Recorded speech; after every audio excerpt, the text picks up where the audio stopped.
madaxa xafiiska siyaasadda dhaqdhaqaaqa Xamaas Ismaaciil Haniya ayaa markii ugu horeysay ka hadlay xaaladda siyaasadeed ee Soomaaliya gaar ahaan doorashadii 15kii bishan May ka dhacday magaalada Muqdisho ee dib loogu doortay mar labaad in xafiiska uu hogaamiyo madaxweyne Xasan Sheekh Maxamuud.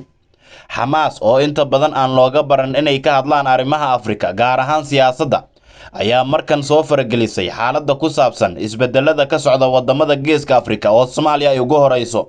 waxayna soo hadal qaadeen in xilligan doorashada uu ku soo baxay madaxweyne Xasan Sheekh Maxamuud muhiimad gaar ay u leedahay iyaga gaar ahaan shacab weynaha reer Falastiin ayay tilmaameen in guushaas ay u tahay mid u soo hoyatay. Haniya ayaa u hambaliyay madaxweynaha labaad ee la doortay Xasan Sheekh Maxamuud wuxuuna ku bogaadiyay guusha weyn ee uu ka gaaray doorashadii dhawaan dhacday. madaxa xafiiska siyaasadda dhaqdhaqaaqa ee ururka Xamaas ayaa sidoo kale tibaaxay in ay u duceynayaan madaxweynaha cusub si uu eebbo ugu fududeeyo mas'uuliyadda cusub ee loo igmaday. ka dhaqdhaqaaq Xamaas ahaan iyo guud ahaan shacabka Falastiiniyiinta waxaan fariintan hambalyada ah u diraynaa walaalaheen Soomaaliyeed gaar ahaan madaxweynaha aan walaalaha nahay ee la doortay. waxaan ugu duceynaynaa horumar iyo barwaaqo innaga oo rajeynayna in waxqabad qaranka iyo dadka Soomaaliyeed ah uu ku guuleysto.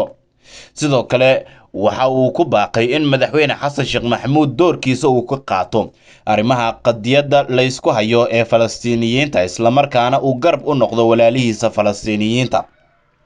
waxaan ku rajeynaynaa inaad guulo ku hogaamisid dalka una adeegtid qarankaaga si aad wax ugu qabatid guud ahaanba mushkiladaha ku horyaala.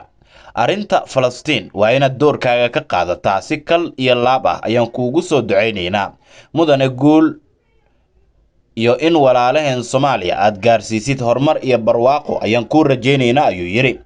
guusha Xasan Sheekh Maxamuud wadamo kala duwan iyo ururo kala duwan ayaa ka hadlay oo siyaabo kala duwan u soo dhaweeyay ballan qaadayna inay la shaqeyn doonaan. muuqaalkan haddii aad dhamaysatay la sii wadaag asxaabtaada kale haddii ay tahay markii ugu horeysay oo page-kayga aad soo booqatay like iyo follow dheh mahadsanidin.